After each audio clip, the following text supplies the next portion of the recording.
Hey there YouTube, Ice9 with another Madden mobile video, and in this video I have a ton to cover. I've got new sets that are out, we've got a league season tournament that I'm going to cover, we've got this week's Ultimate Legends, and I'm going to cover all of those in this video. So let's start with our second trophy monster, 99 Michael Irvin with +2 catch, the playmaker. And stats look really good. 96 speed, very agile, almost perfect acceleration, 99 catch, 97 jump, very elusive at 94, 6'2" with that jump speed, pretty decent strength, means that he'll be a very good jump ball receiver. In terms of that, though, I wouldn't put him up there with Boss Megatron, 99 on Andre Johnson, or positional hero Alshon Jeffrey. I wouldn't put him in that category as far as that, but it does look pretty good. You can play this guy in the slot. That excellent acceleration, pretty good speed, good catch. 101 catch in traffic, I believe. You could play him at wide receiver 1 or 2. You could basically play him everywhere. The boost +2 catch, much like the Andre Johnson card that I covered on Friday when the new flashbacks came out, is pretty redundant for most teams. It's going to raise overall a little bit. It'll affect defensive players for sure. Cornerbacks and safeties don't usually have real high catch numbers, but it's not the greatest boost. We would have rather have seen a +2 speed boost with this player, and one of the reasons why this guy is not such a good deal at this point is because of the price.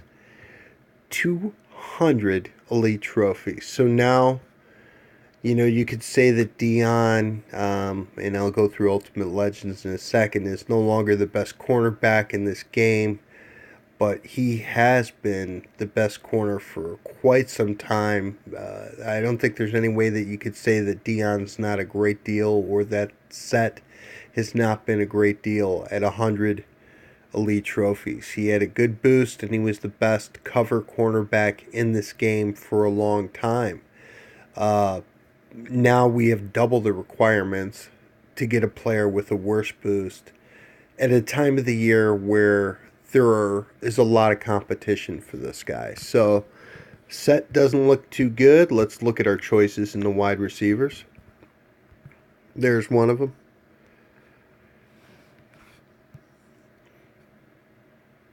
And we get a network timeout. Thank you, EA. So let's go back in. And here we go with the 99 wide receivers. There's the Crabtree card, already going for under 1,000,000 coins. Boss Megatron card, not making any more of those as far as I know, so that's going to be expensive all year, but that is your best wide receiver in this game at this time. Here's Irvin with somebody absolutely asking the sun and the moon and the stars for him at 8,000,000 coins. That's about double profit for him, even with the elevated prices of elite trophies right now, which we'll go through. And here's Andre Johnson, who I just picked up and thought I got a pretty good deal. Here's another Irvin, somebody coming down to a more reasonable sum, not of 5.5 million. And that's pretty much all we have. But we've got a lot of good 98 receivers as well. But out of these guys, these at equal price, even with the boost, I'd take Boss Megatron all day. Crabtree's a lot cheaper, even though he doesn't have a boost. And Johnson, who I picked up, is arguably a better wide receiver. So, not real great. But it's something that you could possibly get by the end of the year, depending on the prices of elite trophies, which again I'm going to go through. On to our next set, a new set, and Now we have something completely different here, and 99 Cam Chancellor, and unboosted. Unbelievable that this card, based on the requirements that it has, does not have a boost, but I'll go through it. But I do think this is your best strong safety in the game at this time. I've been complaining for a long time about how every version of this guy's card, Cam Chancellor, one of my favorite players in the NFL, has been nerfed by EA. They usually do that with low play recognition combined with slow speed. So, as an example of this, because we could look it up right now, on my legacy team, here's the Gauntlet version last year of Cam Chancellor with a great boost, +1 speed. And boosts himself up to 93, but 92 speed, not too strong. 100 hit power, which is good. Zone coverage is really good, better than this new card that's coming out. But the play recognition, which is hidden in all this, was low 80s. I believe it was 83, but I could be wrong. But now when we look at this guy, he's under players. 91 play recognition, even though the zone cover is not quite as good. 95 unboosted speed. So with Watkins or Archer or someone in the lineup, he's going to be in the high 90s. 86 strength, 102 hit power for this guy. So this is going to be a guy who's going to make plays on Gronk. He's going to dislodge some passes. That's your best strong safety in the game.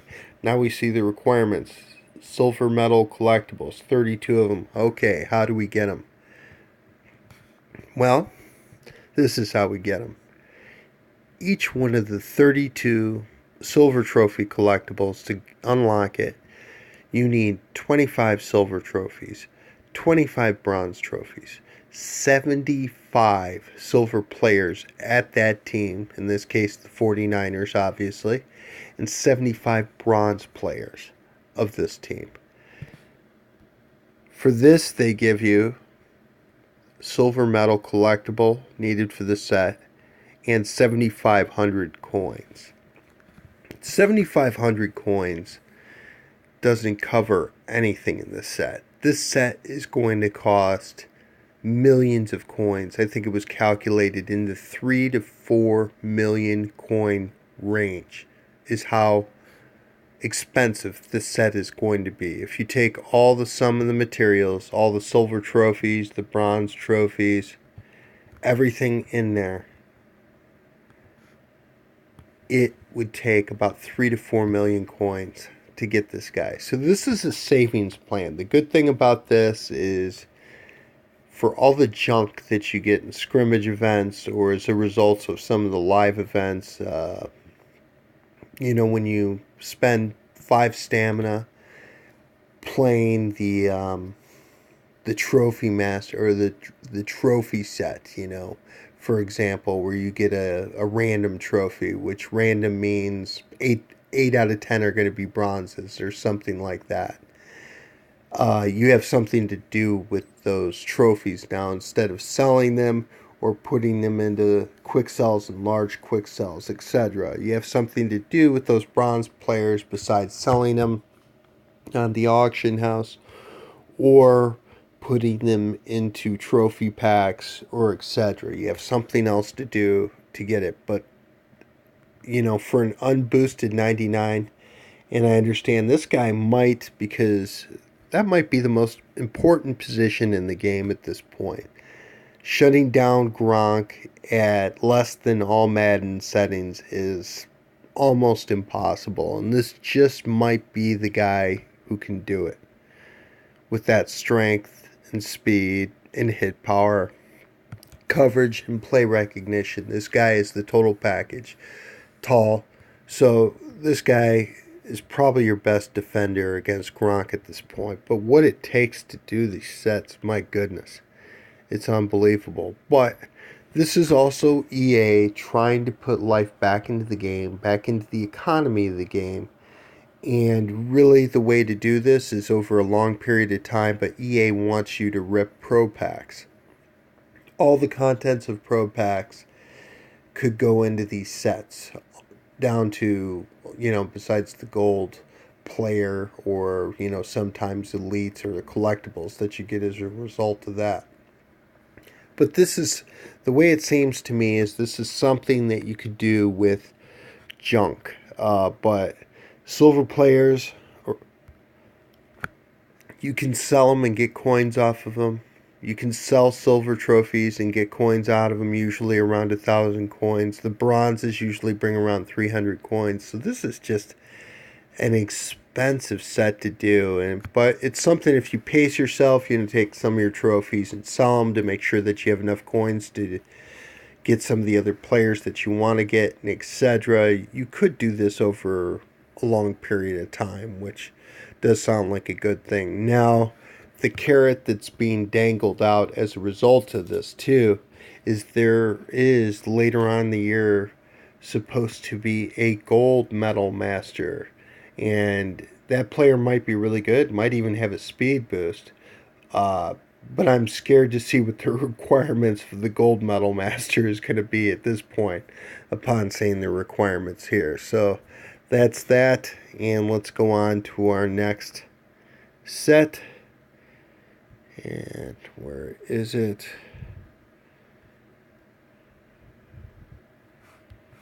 Events, collectible exchange. Okay, here we go. So you could take any of these collectibles, including the now useless Reggie Wayne collectible that I got from my legendary pack that I opened up last night. Thank you, EA.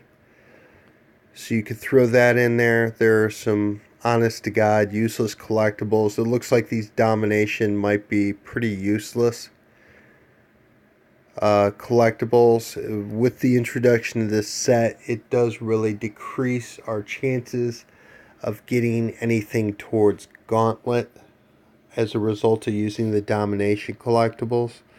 I was hoping they'd have a 2 domination collectible for 1 Gauntlet collectible set. I don't know if that's going to happen with the introduction of this set.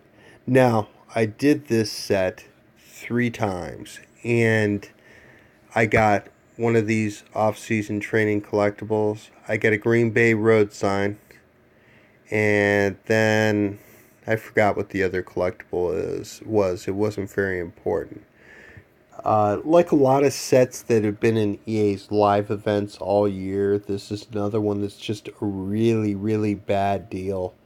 Like the Super Bowl one, where to get another on the 50, you had to put in a gold collectible from the event and a gold trophy, and you basically get on the 50, which a lot of times you get another on the 50, and then you get another on the 50, and then you get another gold collectible, and you're going backwards and got to put that in with the gold trophy to get another on the 50. So you could do the set, and I did that set almost 200 times, and I got, I think, 3 elite collectibles out of that set and 1 elite player. So it was just a net loss, loss, loss. You lose the trophy, and it just is a total waste. I'm going to say at this time that if you like gambling, and most people do, then I guess you'll love this set, but I think it's absolutely going to be a waste. When I saw that first pull and I got an off-season training collectible, I just laughed because it's so typically EA. This is so EA to do something like this. So this is one that I don't see a lot of interest in. I'd rather just quick sell the collectibles myself. So we'll see how that goes. So that is our sets. And speaking of sets, though, we've got 2 Ultimate Legends. And here we go with our first 99 corner in the boss version of this guy. Rod Woodson, one of my favorite players, and here is the set version of him.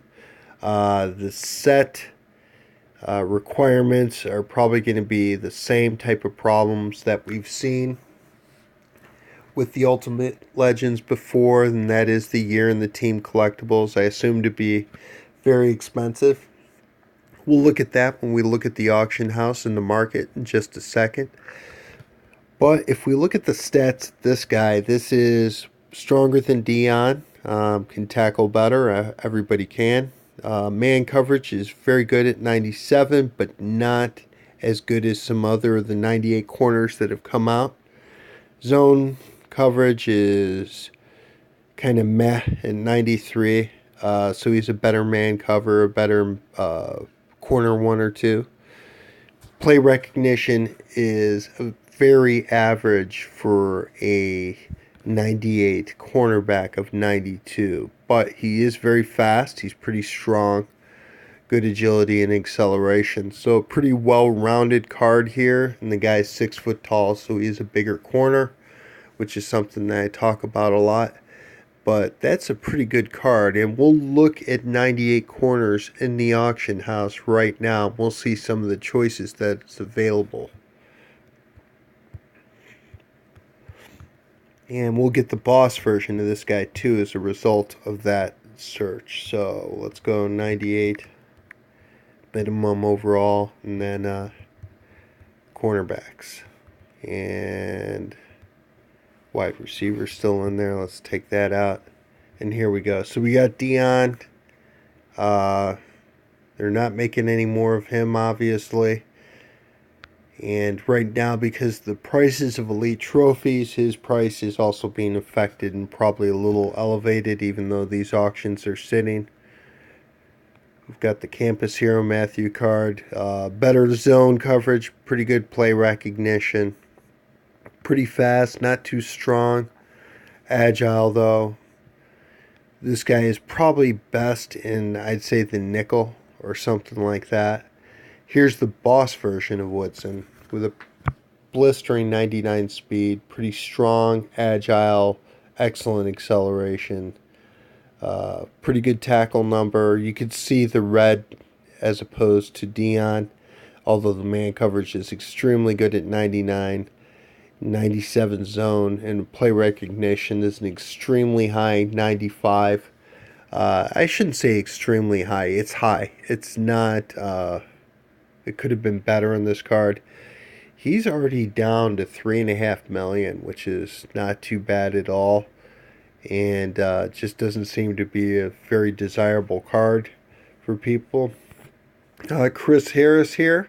This is shaped up to be a real good card. You can see, as opposed to the boss version of Woodson that we just saw, that he actually has higher play recognition, and it has the same as Dion, 99 man, 97 zone.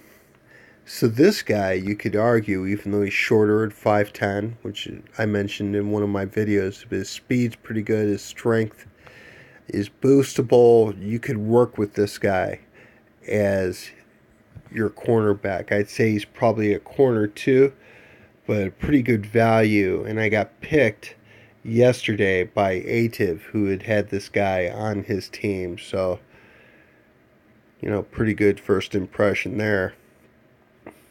Here's Pac-Man as opposed to, and the coverages don't look quite as good as Harris, and he's about the same height. He's got some better physical attributes, but the play recognition is going to make a difference. Wow. Who has 41 million coins in this game? Good luck, buddy. Alright, so here's the 98 version. Looks like somebody's asking a lot. If I had to take between these two guys, even up, even though he's a little bit bigger, I'd say I'd probably take Harris because of the play recognition and cover stats. And so, wow, there's a lot of boss versions of this guy, and they are not moving, which is surprising. Very surprising. There's one that's almost within the affordability range. That's actually something for me to think about. And then we've got another great corner here, and we've got Pat Pete with a boost, +1 awareness. Play recognition isn't really high for a 98 card.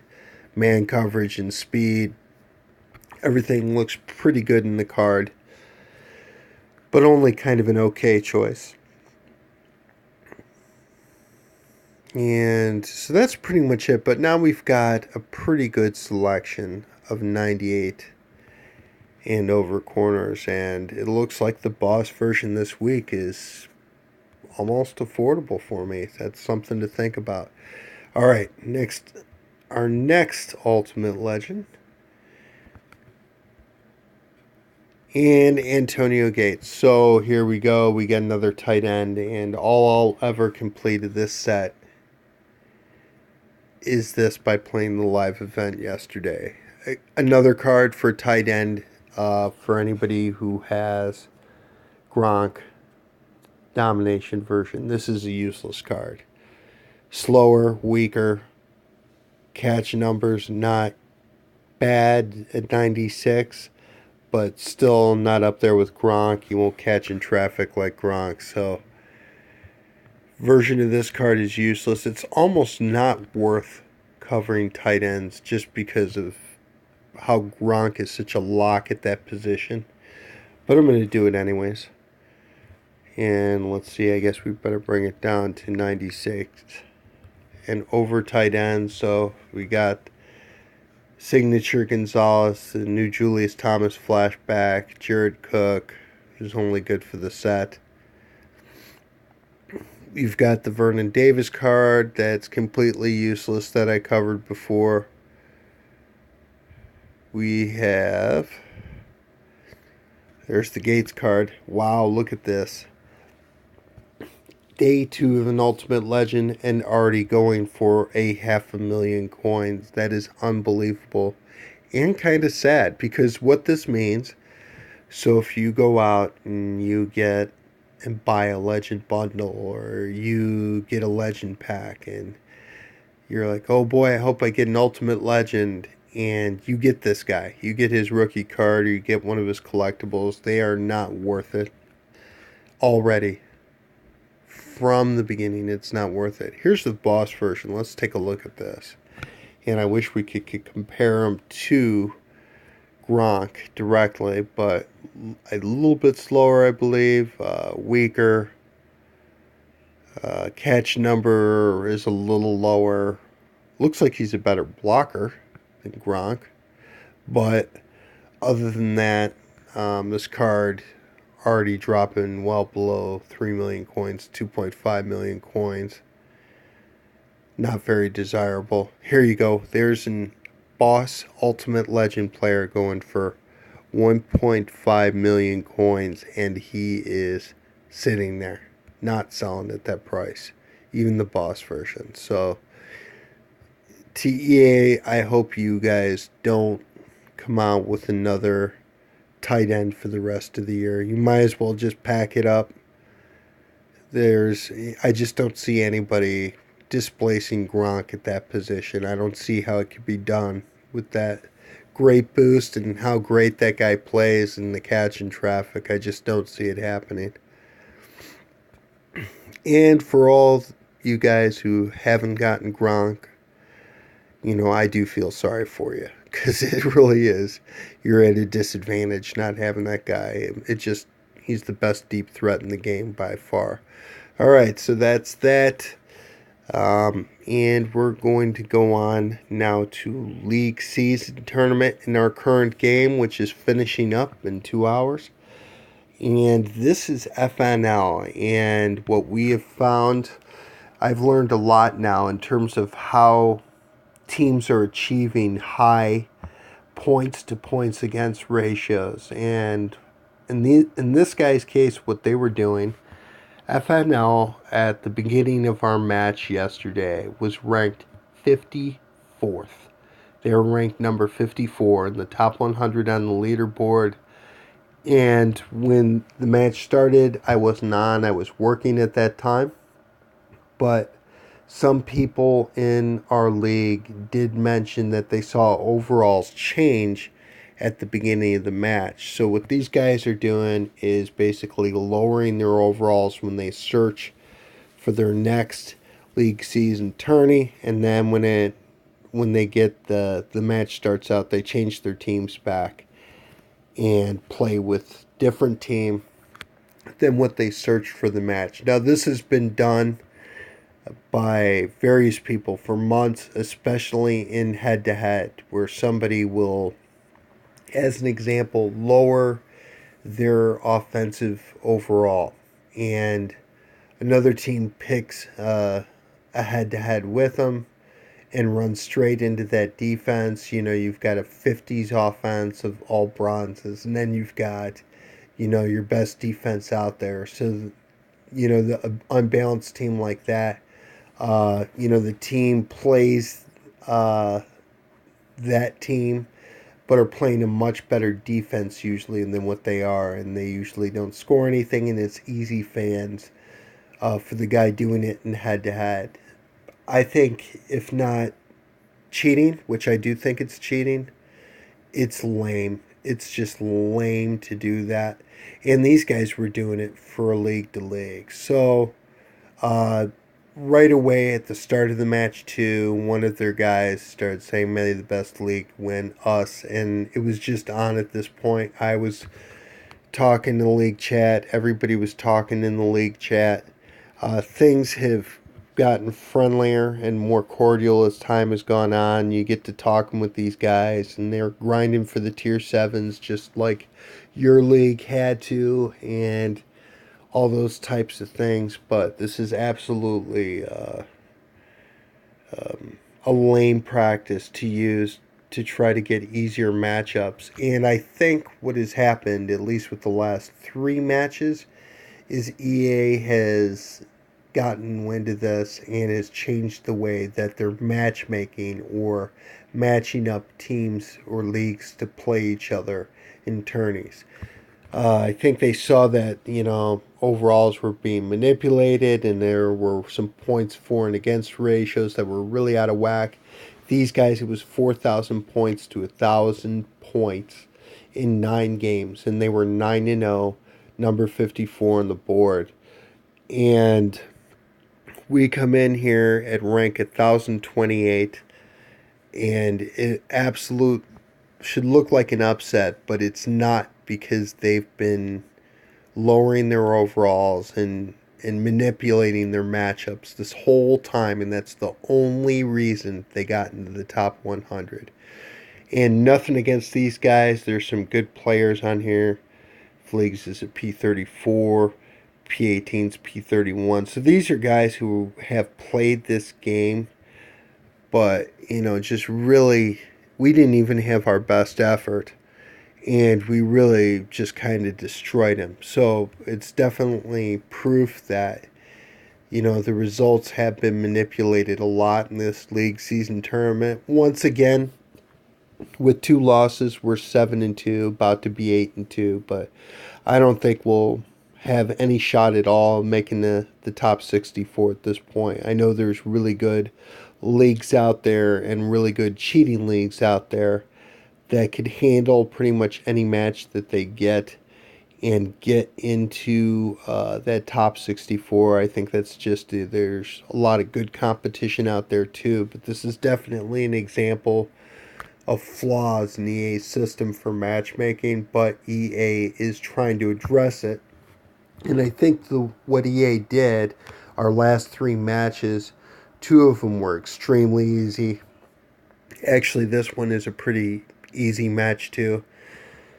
But 2 of them were against leagues that were just much lower overall teams, much lower ranking, you know, in terms of level of the players and etc. I mean, just not fair at all. We almost felt bad about it. I say almost because you got to take the easy opportunities that are given to you too and try to maximize your points on that. But it really did feel a little bit bad with some of those matchups that we got, just because it just wasn't fair at all. It really wasn't fair at all. But EA, I don't see any other way that they could do it other than giving leagues but like FNL a nasty surprise. Instead of being able to manipulate their next match, now they might just get anybody, and that anybody happened to be us at this point. So that is that. If we look at the leaderboards now for the league season, and we're in the top 1,000. The record is 7-2. That points for ratio is starting to climb up there a little bit. And if we see these guys, this is a pretty legitimate number, and they're 10-0. Boss League 10-0. Who knows if they're cheating to get there? We know the teams have cheated in the past, but we see a lot of the top 100 in there. From Please Don't Touchdown to Boss League, Polynesian Airways, The Mayhem, Madden Disciples, Gates Cartel, Scientist Cartel, Seafood Buffet. These are all guys who were in the top 100. There's Network Timeout again. Cutthroat Coalition. Sound like a bunch of nice guys. Yeah, and a lot of these guys, again, it's the top 100. And I know, even though we talk a lot about the cheating in these teams, and we should, because cheating is just, it's just you illegitimize your own efforts. That's what you really do by cheating. No matter what you do, no matter how well, I'm sure they got great players on this team. I'm sure straight up, if they didn't cheat, this league could probably beat the league that I'm in, but they choose to cheat, so they illegitimize their efforts. So we will see how this plays out as time goes on. I don't think really Barry Sanders is in the cards for our league, but it's fun to compete, it's fun to play, and we're going to keep doing it. So that is my video for the day. Had a lot to cover, a lot of new sets, league season tournament. And thanks for watching. If there's anything you want to see, let me know. Again, a shout out to Poperator, Aiden Sapphire, and Ryan. They are in my YouTube subscriptions as well. They have YouTube videos up. Thanks for watching.